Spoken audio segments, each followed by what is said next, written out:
शांति। सीप में है मोती जैसे, सीप में है मोती जैसे, मुरली एसेंस है बिल्कुल वैसे। होली हंस बन ज्ञान रतन, चुगना है ऐसे, तब बन पाएंगे हम बिल्कुल बाबा जैसे। ओम शांति। बाबा ने कहा, मीठे बच्चे अपने आप से पूछो कि मैं कितना समय बाप को याद में रहता हूँ। देही अभिमानी स्थिति कितना समय रहती है। बाबा ने कहा कि अपने आप से पूछो कि आप कितनी देर देह अभिमान में रहते हो, मतलब देही अभिमानी बन के रहते हो, और कितनी देर देह अभिमान में रहते हो। दोनों में बहुत अंतर है। देह अभिमान का मतलब है कि अपने को देह अभिमान में लाना, कष्ट में पड़ना, दुख में पड़ना, और देही अभिमानी का मतलब है बाबा की याद में रहना। तो बाबा कहते कि अपने आप से सवाल करो, मैं तो सब जानता हूँ, भले आप नहीं जानते हो लेकिन मैं जानता हूँ कि आप कितनी देर देही अभिमानी बनकर रहते हो, कितनी देर मुझे याद करते हो। लेकिन आप अपने आप से सवाल करो कि आप कितनी देर मुझे याद करते हो और देही अभिमानी बनकर रहते हो। तो बाबा ने कहा कि तकदीरवान बच्चे ही बाप का कौन सा डायरेक्शन पालन करते हैं। माने जो बच्चे तकदीरवान है वह बाप का कौन सा डायरेक्शन पालन करते हैं। तकदीरवान बच्चों को ही बाबा मिलते हैं, और बाबा तो इतनी कमाई देते हैं, इतनी कमाई देते हैं कि जीवन सुधर जाता है। बाबा कहते हैं बाप का डायरेक्शन है, मीठे बच्चे आत्म अभिमानी भव, तुम सब आत्माएं मेल हो फीमेल नहीं, तुम आत्मा में सारा पार्ट भरा हुआ है। अब यही मेहनत व अभ्यास करो कि हम कैसे देही अभिमानी रहे, यही ऊंची मंजिल है। बाबा कहते हैं कि आत्म अभिमानी भव माने आत्म अभिमानी भव मतलब हमेशा ये आत्म स्थिति में रहो, आपको यही मेहनत करनी है। और आत्मा मेल है, फीमेल नहीं है, क्योंकि आत्मा हर बार अपना रूप चेंज करती है। वो कभी पुरुष में जाके पुरुष बनती है, कभी वो अगर स्त्री के रूप में जन्म लेती है तो स्त्री के शरीर में प्रवेश करती है तो वो स्त्री बनती है। तो आत्मा पर बहुत मेहनत करनी है, मतलब अपने को आत्मा अभिमानी बनाना है। तभी क्या है कि हम सच्ची कमाई कर पाएंगे, बाबा की याद में रह पाएंगे।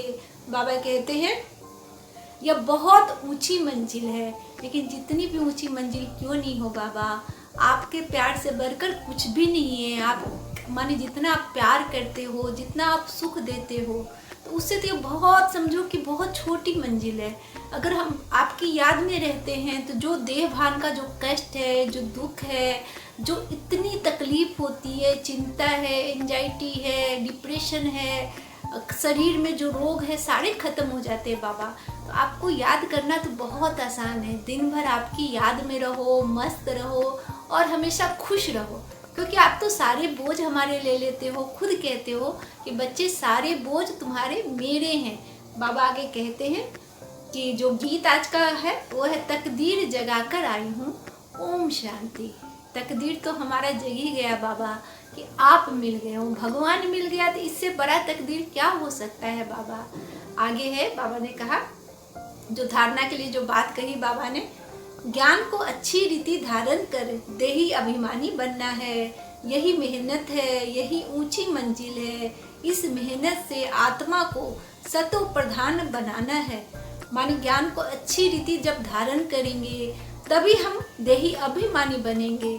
आत्मा को पवित्र करना है, सतो प्रधान बनाना है। यह बहुत ऊंची मंजिल है। जब आप भगवान की याद में रहते हो, जब ज्ञान का मंथन करते हो, तो खुद ब खुद आत्मा सतो प्रधान हो जाती है, पवित्र हो जाती है, और उस पवित्रता से आप दुनिया का भी कल्याण कर सकते हो।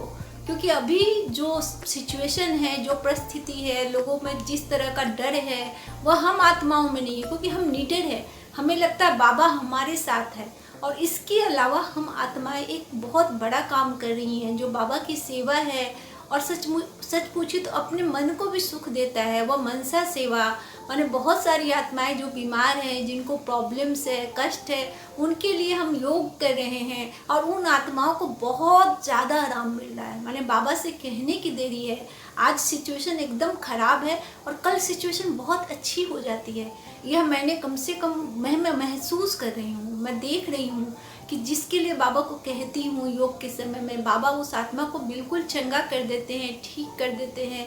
इससे बड़ी उपलब्धि क्या हो सकती है बाबा? बहुत बड़ी उपलब्धि है कि देही अभिमानी बनना, आत्मा बनकर आपको याद करना और सारे काम को फटाफट होते हुए देखते रहना। बाबा तो हर काम ऐसे करता है जैसे अल्लादीन का चिराग करता हो। माने बाबा को कहने की देरी है, वो काम हो जाता है, आत्मा ठीक हो जाती है। मतलब डॉक्टर जिसको ठीक नहीं कर पाते हैं, बाबा एक चुटकी में ठीक कर देते हैं। यह मैं महसूस कर रही हूँ और मुझे लगता है बाबा के हर बच्चे इस बात को महसूस कर रहे होंगे। रूहानी सेवा बाबा हमसे ज़्यादा करते हैं। हम तो बाबा को कहते हैं और उसके बाद बाबा तुरंत एक्टिव हो जाते हैं, वहाँ पहुँच जाते हैं। तो आप भी अपनी फैमिली का हमेशा प्रोटेक्शन करके चलो। मतलब है कि जब सुबह उठते हो रोज़ एक प्रोटेक्शन अपनी फैमिली के चारों बगल लगा दो कि मैं बाबा का बच्चा हूँ और बाबा की जो है ना पवित्र किरणें हम सभी आत्माओं के चारों ओर से घेरी हुई है। हम बाबा के सुरक्षा कवच में हैं। माने वहाँ कोई पहुँच नहीं सकता, हमें नुकसान नहीं पहुँचा सकता, चाहे वो कोविड हो या कोई बीमारी हो या किसी भी तरह का टेंशन हो, डिप्रेशन हो, वो आ नहीं सकता है।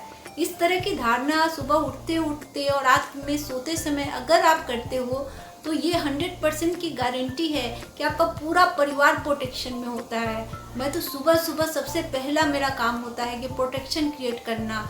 आज का जो वाइब्रेशन है, जो प्रकृति का वाइब्रेशन है और हमारे बाहर का वाइब्रेशन है, डर का वाइब्रेशन है, उसमें अगर हम अपनी फैमिली को प्रोटेक्ट नहीं करेंगे, अगर लोगों को प्रोटेक्ट नहीं करेंगे तो यह वाइब्रेशन हमारे घर के अंदर आएगा और हमें बहुत तकलीफ पहुंचाएगा। क्योंकि वाइब्रेशन का बहुत असर पड़ता है। जिस तरह की वाइब्रेशन में हम रहते हैं वह हमें उसी तरह की अनुभूति होने लगती है।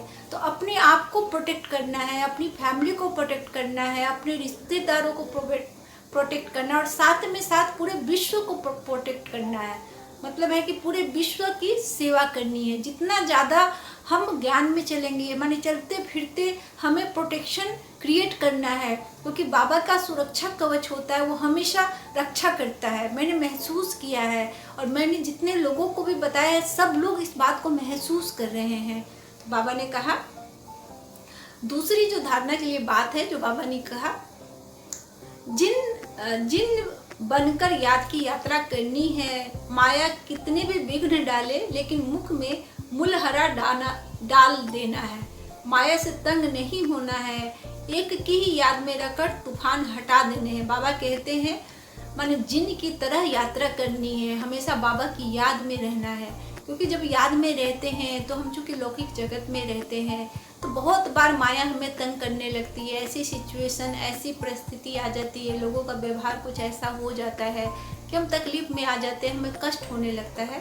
तो बाबा कहते हैं कि आपको वैसे कष्ट में नहीं आना है, आपको इन सब विपदाओं को एकदम हल्के में लेना है, ईजी में लेना है। यह सोचना है कि भगवान मेरे साथ है, मेरा पिता मेरे साथ है, जो हमेशा मुझे रक्षा करता है, मेरे परिवार की प्रोटेक्शन करता है, मेरे रिश्तेदारों की प्रोटेक्शन करता है। सबसे बड़ी बात है, मुझ में इतनी शक्ति देता है कि मैं लोगों का प्रोटेक्शन कर सकती हूँ, मैं लोगों को माने ज्ञान दे सकती हूँ, बाबा से जोड़ सकती हूँ, उनकी शुभकामनाओं के विषय में, उनकी शुभ भावनाओं के विषय में सोच सकती हूँ।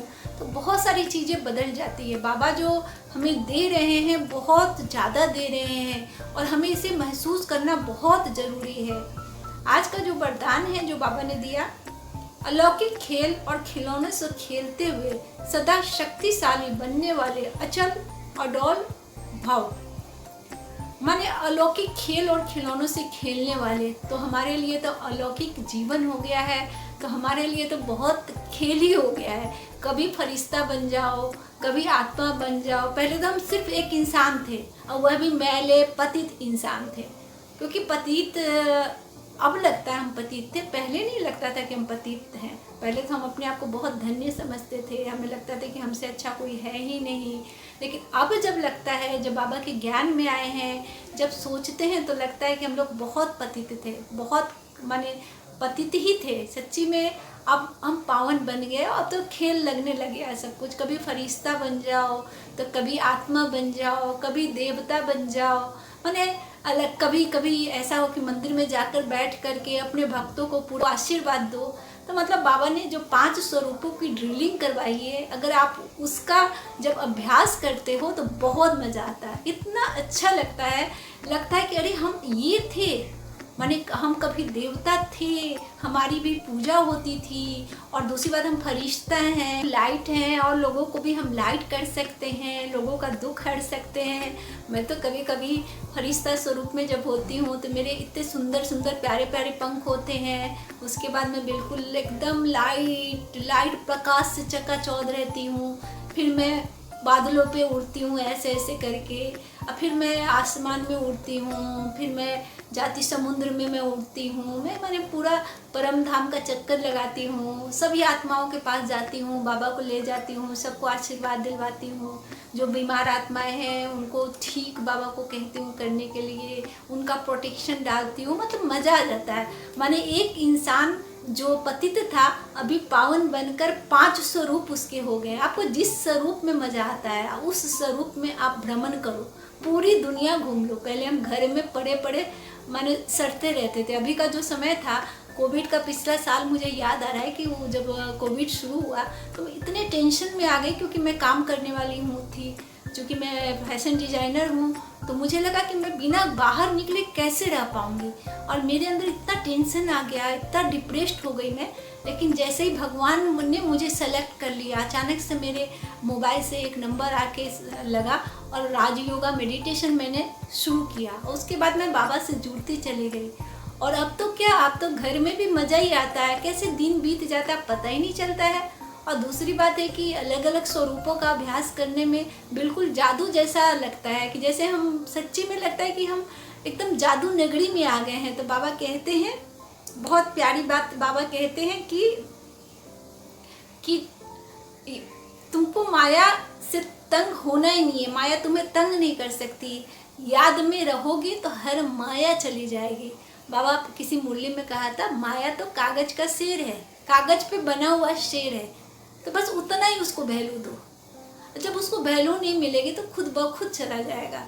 अगर किसी की आप इज्जत नहीं करते हो तो वो क्या आपके यहाँ रुकती है क्या? कोई भी व्यक्ति अगर आ जाए उसकी इज्जत नहीं करो तो वो रुकेगा क्या? क्योंकि हर इंसान इज्जत खोजता है। तो माया तो क्या है, उसको अगर हम इज्जत नहीं देंगे तो खुद ब खुद भाग जाएगी। बाबा कहते हैं, वरदान जो बाबा ने दिया कि अलौकिक खेल और खिलौनों में खेलते हुए सदा शक्तिशाली बनने वाले अचल अडोल भव। अभी मैंने पढ़ा था जस्ट, और बाबा ने कहा अलौकिक जीवन में माया के विघ्न आना भी अलौकिक खेल है। जैसे शारीरिक शक्ति के लिए खेल कराया जाता है, ऐसे अलौकिक युग में परिस्थितियों को खिलौना समझकर या अलौकिक खेल खेलो। बाबा कहते हैं कि अलौकिक जीवन में माया के विघ्न आना भी अलौकिक खेल है। जैसे शारीरिक शक्ति के लिए खेल कराया जाता है, ऐसे अलौकिक युग में परिस्थितियों को खिलौना समझकर यह अलौकिक खेल खेलो। जैसे कहते हैं ना कि हम जितनी मेहनत करते हैं शरीर में ताकत लाने के लिए, हम कितने ज़्यादा मेहनत करते हैं।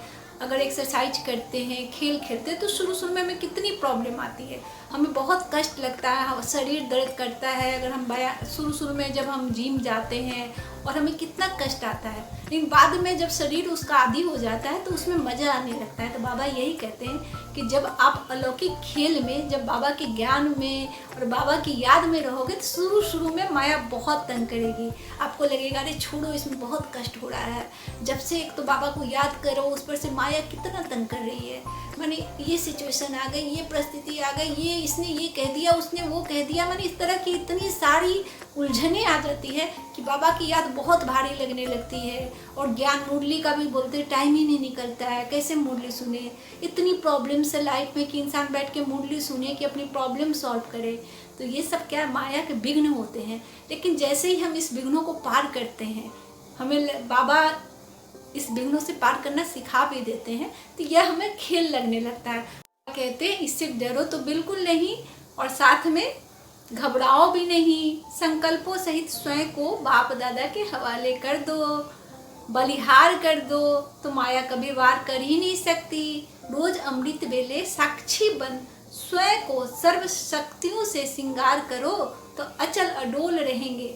बाबा कहते हैं इन माया से डरने की जरूरत नहीं है, मैं हूं ना। जैसे अपने घर में क्या होता है ना कि जो बड़ा बुजुर्ग होता है, हम लोग निश्चिंत रहते हैं कि मेरे पिताजी है ना या मेरे ससुर है ना, माने जो भी है, तो वैसे ही है। भगवान कहते तुम चिंता मत करो, मैं हूं ना, माया आ ही नहीं सकती है। तुमको तो बस अमृत वेले बैठकर सर्व शक्तियों को धारण करना है। जो खजाने मैंने तुमको दिए हैं, शांति का खजाना, शक्ति का खजाना, ज्ञान का खजाना, प्यार का खजाना, माने इतने सारे खजाने जो मैंने दिए हैं, तुम धारण करके एकदम आराम से बैठो। मैं हूं ना बाबा तुम्हारा, तुम्हें माया के पास टपकने नहीं दूंगा। माया अगर आएगी तो उसको मार के भगा दूंगा। बाबा ऐसा कहते हैं कि तुम माया के करीब, माया तुम्हारे आ ही नहीं सकती है। तुम एकदम मग्न रहो, खेल खेलो, अलौकिक खेल खेलो, अलौकिक दुनिया में रहो, बाबा के पास रहो। तो माया, कोई भी सिचुएशन, कोई भी व्यक्ति तुम्हारा कुछ नहीं बिगाड़ सकता। बाबा गारंटी लेते हैं। अब इस गारंटी को हम कितने ज़्यादा गारंटी से निभाते हैं ये हम पर निर्भर करता है, क्योंकि बाबा तो गारंटी ले रहे हैं। लेकिन क्या हम अपनी गारंटी लेंगे कि हम बाबा की याद में रहेंगे, मुरली सुनेंगे और मुरली का मंथन करेंगे? क्योंकि जब तक मंथन नहीं करेंगे तो ज्ञान नहीं होगा। ज्ञान नहीं होगा तो बाबा की जो प्रत्यक्षता है उसको हम महसूस नहीं कर पाएंगे। तो याद करना है, मुरली का मंथन करेंगे। जब हम उतने छोटे से काम करेंगे, बाबा जो हमें पढ़ाता है उसको पढ़ते रहेंगे, तो फिर माया का तूफान भी हमें हिला नहीं सकता है। बाबा का आज का जो स्लोगन बाबा ने दिया, कोई भी संसार समाचार सुनना सुनाना, यह भी स्वयं में किचरा जमा करना है। आज जो इतना समय खराब है कि दिन भर आज कोरोना के समाचार लोग सुन सुन के दहशत में आ रहे हैं। मतलब है कि अगर ज़्यादा हम समाचारों में रहेंगे, ज़्यादा मोबाइल में रहेंगे, ज़्यादा टीवी देखेंगे और फ़ोन पर लंबी लंबी बातें कर कर दूसरों का वर्णन करेंगे तो स्वयं को कीचड़ में ढकेलना है। हम बच्चे तो बिल्कुल नहीं करते हैं, क्योंकि हमको पता है कि बाबा का ज्ञान ही हमारे लिए मेन है। तो जब भी फुर्सत मिलती है हम बाबा का ज्ञान पढ़ते हैं, बाबा से कनेक्शन करते हैं और उस कीचड़ में घुसते ही नहीं है। हम दुनिया में क्या हो रहा है, हम बस उतनी ही बातें हजम करते हैं जितनी ज़रूरत है, और ज़रूरत भी है तो इस कान से सुने, इस कान से निकाल दिए। उसका मनन और मंथन नहीं करते, क्योंकि मनन और मंथन सिर्फ बाबा का करते हैं और बाबा की मुरली का करते हैं। तो जो अपने को कीचड़ में नहीं फंसाना है। आज किसी भी समाचार को इतना माने बढ़ा चढ़ा कर बताया जा रहा है। आज जो सिचुएशन है, हर आप अपने व्हाट्सएप पे देखें, फेसबुक पर देखें, माने पूरा सोशल मीडिया में सिर्फ कोरोना, एंजाइटी और उससे मरने वाले लोगों की खबरें हैं। लोग कितने दहशत में हैं कि आप अगर किसी से बात करो तो बस वही बातें। तो उससे क्या हो रहा है ना, और वाइब्रेशन वातावरण का खराब हो रहा है, प्रकृति खराब हो रही है और ज़्यादा यह वायरस अपना इफेक्ट दिखा रहा है। लेकिन हम आत्माएं क्या इस वायरस को शांत कर रही है, योग कर रही है। योग करने से ये आत्माएं शांत होती है, जो वायरस है वो शांत हो रही है, आत्माएं शांत हो रही है। आपको भी यही करना है, बातें नहीं करनी है कोरोना वायरस पर। आपको ये संकल्प लाना है कि कोरोना वायरस जा रहा है, हमारी ज़िंदगी से चला गया है, हर आत्मा एकदम खुश है, सबका शरीर निरोग हो गया है। अब हॉस्पिटल खाली हो गए हैं, सारे हॉस्पिटल खाली हो गए कि एक भी कोरोना के पेशेंट ही नहीं है। इस कोरोना की हम इतनी बेइज्जती करेंगे कि ये खुद चला जाएगा बेइज्जती, क्योंकि हम इसे इज्जत ही नहीं देंगे, हम इसकी बातें नहीं करेंगे, हम इसको इग्नोर कर देंगे तो ये खुद ब खुद चला जाएगा। हमें यही करना है, हमें बाबा ने यही सिखाया है कि नहीं, पेपर नहीं पढ़ना है। जो बातें कीचड़ा पैदा करती है, जो मन को व्यथित करती है, जो आपको टेंशन में डालती है, उन बातों पर मंथन ही नहीं करना है। मंथन क्या करना है कि एक मैं और एक मेरा बाबा, और बाबा का ज्ञान ही सर्वोपरि है। अगर यही मंथन करेंगे तो न डर लगेगा, न अकेलापन लगेगा, हमेशा खुशियों से मन भरा हुआ रहेगा। विचार बाबा ने दिया कि रंग, जाति, धर्म, भाषा का दिल से भेद भुला दो। ओम शांति के महामंत्र से मन का मैल मिटा दो।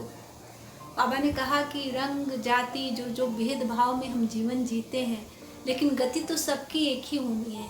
सबको उसी श्मशान में जाना है या फिर है कि कब्रिस्तान में जाना है। तो बाबा कहते ये सब दिल से हटा दो, यह सब तुम्हारे भाई बहन हैं, सभी आत्माएं हैं, सब मेरे बच्चे हैं। तो बाबा के बच्चे हैं मतलब हमारे बहुत प्यारे हैं, हमारे बाबा के हर बच्चे हमें प्यारे हैं। बाबा कहते हैं ये सब सारी बातें दिमाग से निकाल दो, छोटा बड़ा या किसी भी जाति का है, किसी भी पार्टी का, कुछ भी हमें ध्यान में नहीं रखना है।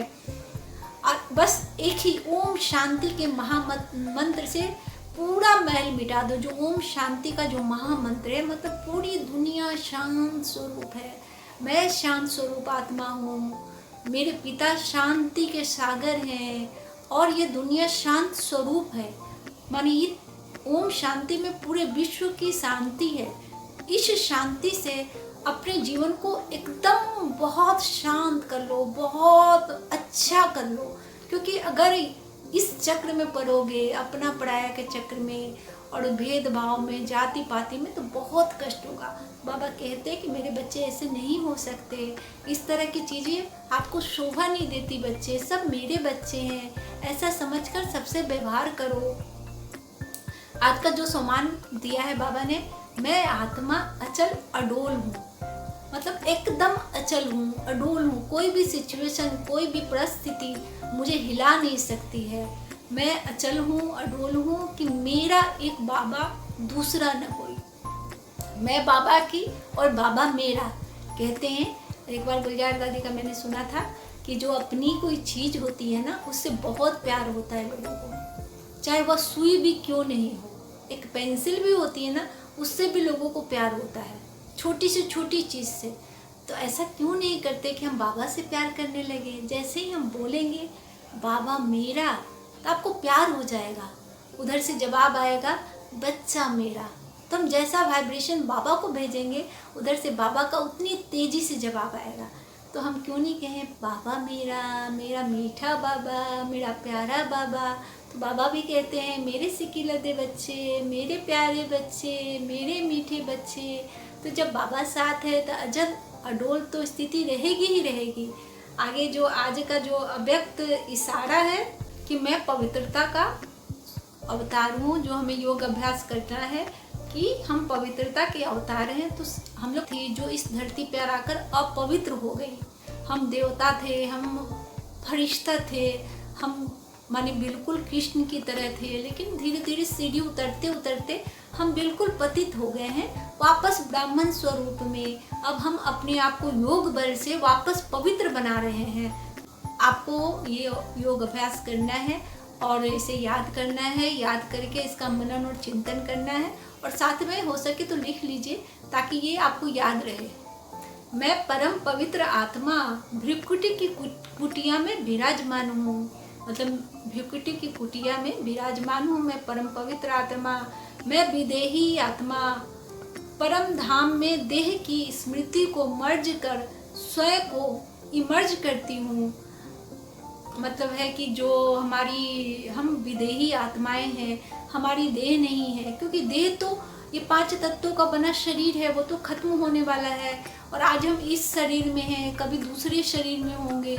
हमेशा हम जन्म लेते रहते हैं, मरते रहते हैं, लेकिन आत्मा तो पवित्र है ना। ये बात सोच करके विदेही, अपने विदेही जो स्वरूप को है उसको इमर्ज करना है। जो देह अभिमान को भूलना है और विदेही स्वरूप को इमर्ज करना है। मैं परम धाम में पवित्रता के सूर्य की किरणों के संपूर्ण पवित्रता का अनुभव कर रही हूँ।